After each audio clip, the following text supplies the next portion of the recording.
Hello and welcome to PH Chemistry. Today's explainer is the Reactivity Series, metals ordered by how readily they react. By the end of this video, you'll know the standard list and how it predicts displacement and extraction methods.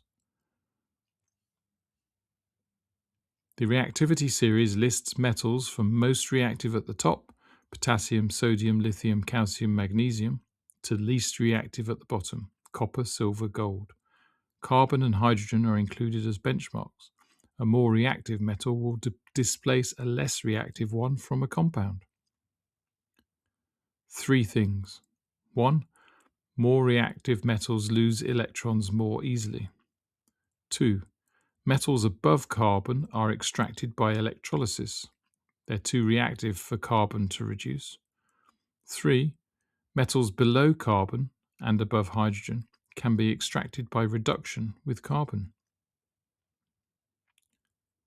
Common slip, getting the order wrong. Memorize the mnemonic.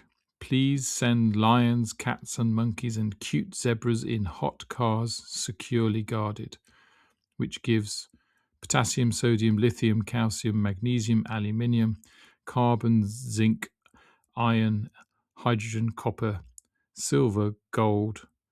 Practice it. Memorize it. Quick example.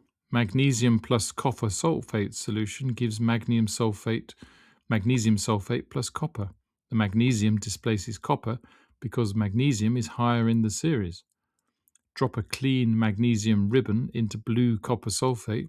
The blue fades and pink copper coats the magnesium.